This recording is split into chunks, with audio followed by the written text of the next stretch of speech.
Gold trusted gold buyers తాకట్టులో ఉన్న బంగారాన్ని విడిపించి ఈ రోజు ఉన్న మార్కెట్ ధరకే కొనబడును. మరిన్ని వివరాలకు సంప్రదించండి 7710 యావత్ తెలంగాణలో ఒక ఉత్సాహం ఉన్నది. బీఆర్ఎస్ పార్టీ మీటింగ్ అంటే తెలంగాణ జనజాతర, ఇది మన జాతర అనేటటువంటి ఆలోచనతో పెద్ద ఎత్తున ప్రజలందరూ కూడా కదులుతున్నటువంటి పరిస్థితి మనం ఇవాళ రాష్ట్ర వ్యాప్తంగా చూస్తున్నటువంటి సందర్భం. ఖమ్మంలో ప్రత్యేకించి ఇక్కడ 3 మంత్రులు ఉన్నారు, ఒక ఉప ముఖ్యమంత్రి, 2 మంత్రులు. కానీ నిన్న కూడా వానబడి ధాన్యం తడిసిపోయి బస్తాలలో మొలకెత్తే పరిస్థితి ఉంటే, మామిడి ఖాత అంతా రాలిపోయి మామిడి రైతులు ఇబ్బందులలో ఉంటే, రాష్ట్ర వ్యాప్తంగా అనేక మంది రైతులు కన్నీళ్లు గారుస్తూ ఉంటే, కనీసం ఒక మాట మాట్లాడి ఒక రివ్యూ పెట్టుకొని నష్టం ఎంత జరిగిందని రెవెన్యూ అధికారులతోని మాట్లాడేటటువంటి తీరిక కూడా లేనటువంటి ప్రభుత్వం ఉండడం నిజంగా మన దౌర్భాగ్యం. ఇక్కడ ఉప ముఖ్యమంత్రి గారు ఉన్నారు, మరి ముఖ్యమంత్రి తర్వాతి పోస్టు అంటే ఎంత బాధ్యత ఉండాలి, ఎంత ఆలోచన ఉండాలి. కానీ ఇప్పటి వరకు రైతుల్ని కనీసం పలకరించిన పాపాల పోలేదు. ఈ జిల్లాలో ఉన్నటువంటి 3 మంత్రులు వాళ్ళు ఒకరి మీద ఒకరు ఆధిపత్యం చెలాయించుకునేటటువంటి ప్రయత్నం తప్పితే ప్రజల సమస్యల మీద మాట్లాడాలన్నటువంటి ఆలోచన లేకపోవడం నిజంగా దారుణం. మరి ఇంకా విచిత్రం ఏంటంటే, ఖమ్మం జిల్లా అంటేనే కామ్రేడ్ల జిల్లా అంటారు.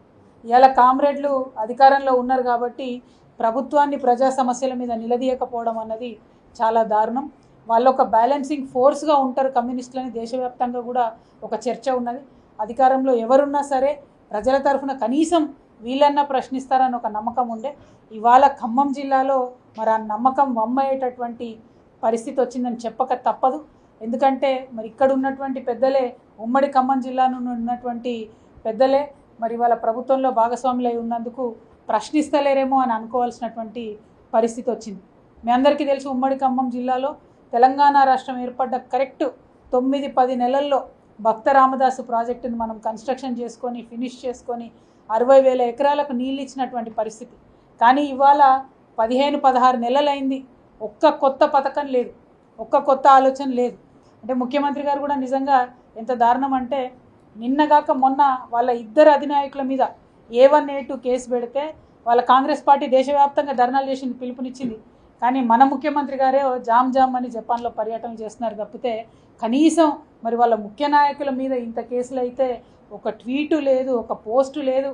మరి జపాన్లో ఇంటర్నెట్ పనిచేస్తలేదేమో నాకు తెలియదు. కానీ వానబడియాల రాష్ట్రం అతలాకుతలం అవుతుంటే ముఖ్యమంత్రి గారు ఎక్కడుంటే ఒక్క మాట రెవెన్యూ శాఖ అధికారులతోని మరి ఎంత వర్షం పడుతుంది, ఏం సంగతి అని అడిగితే బాగుండేది. ఇక్కడ ఉన్నటువంటి మా నాయకులందరికీ తెలుసు, కేసీఆర్ గారు ముఖ్యమంత్రిగా ఉన్నప్పుడు వాన పడిందంటే ప్రతి జిల్లా అధ్యక్షుడికి ఫోను, ఎంత వాన పడింది, ఏ నియోజకవర్గంలో పడింది, ఏ పంట పాడవుతుంది, ఏం జరుగుతుంది అని రెవెన్యూ అధికారులని పరుగులు పెట్టించినటువంటి పరిస్థితి. నేను ఇవాళ డిమాండ్ చేస్తూ ఉన్న ఖమ్మం జిల్లాలో, ఖమ్మమే కాదు మన రాష్ట్ర వ్యాప్తంగా పంట నష్టం జరిగినటువంటి రైతులందరికీ ఎకరానికి 20,000 చొప్పున ఈ ప్రభుత్వం తక్షణమే నష్టపరిహారం ప్రకటించాలి. అధికారులను అలర్ట్ చేయాలి. అన్ని రకాల పంటలను కూడా వచ్చి ఒకసారి అధికారులు చూసుకోవాలి. పరిపాలన కంప్లీట్గా పడకేసినటువంటి పరిస్థితి ఈ రాష్ట్రంలో ఉన్నది. నిన్న ములుగుకు ఇదే జిల్లాకు సంబంధించినటువంటి మంత్రి గారు పొంగులేటి శ్రీనివాసరెడ్డి గారు వెళ్తే అక్కడ ఒక చిన్న బిడ్డ చచ్చిపోయినటువంటి శిశువును పైకెత్తి మంత్రులకు చూపించి హాస్పిటల్కి పోతే మా బిడ్డ చనిపోయిందని చెప్పేటటువంటి దయనీయమైన పరిస్థితి. హాస్పిటల్ వెళ్ళడానికి ఆస్కారం లేనటువంటి పరిస్థితుల్లో ఉన్నాయి, హాస్టల్ వెళ్ళలేనటువంటి పరిస్థితుల్లో ఉన్నాయి. ఏదైతే కేసీఆర్ గారు వెంటబడి ప్రజలకు ఆరోగ్యం బాగుండాలి, విద్య బాగుండాలి, రైతులు బాగుండాలి అని చెప్పినరో అవేవి కూడా చేయనటువంటి పరిస్థితి. ఈ ముఖ్యమంత్రి గారు ఏదైతే చెప్పినరో ఏ ఒక్కటి కూడా చేయనటువంటి పరిస్థితి.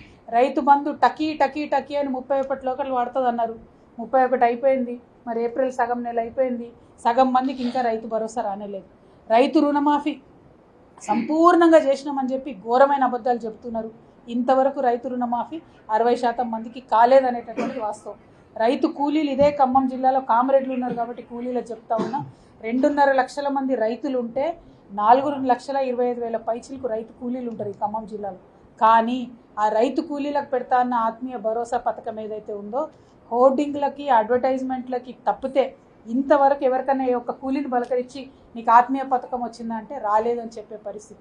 సో ఏదైతే ఫ్లాగ్షిప్ ప్రోగ్రామ్స్ అని కాంగ్రెస్ పార్టీ చెప్పిందో, ఏదైతే ముఖ్యమంత్రి గారు ఇగో ఈ డేట్ లోపల అయిపోతాయని అంటారో ఒక్కటంటే ఒకటి కూడా అమలు కానటువంటి పరిస్థితి ఉన్నది.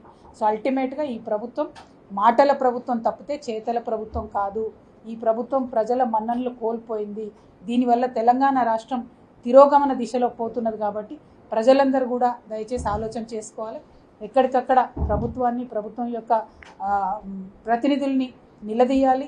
మా ప్రతిపక్షం ఏదైతే చక్కగా నిలదీసేటటువంటి పాత్ర పోషిస్తున్నదో మమ్మల్ని ఎంకరేజ్ చేయండి. ఈ 27వ తారీఖు నాడు 25 వసంతాల బీఆర్ఎస్ పార్టీ పండగ జరుగుతూ ఉన్నది. దీనికి ఖమ్మం జిల్లా ప్రజలు, ప్రజాస్వామ్యవాదులు అందరికీ కూడా మేము ఆహ్వానం పలుకుతూ ఉన్నాం. పెద్ద ఎత్తున వచ్చి హాజరవ్వవలసిందిగా మీ అందరినీ కూడా రిక్వెస్ట్ చేస్తున్నాం. Thank you.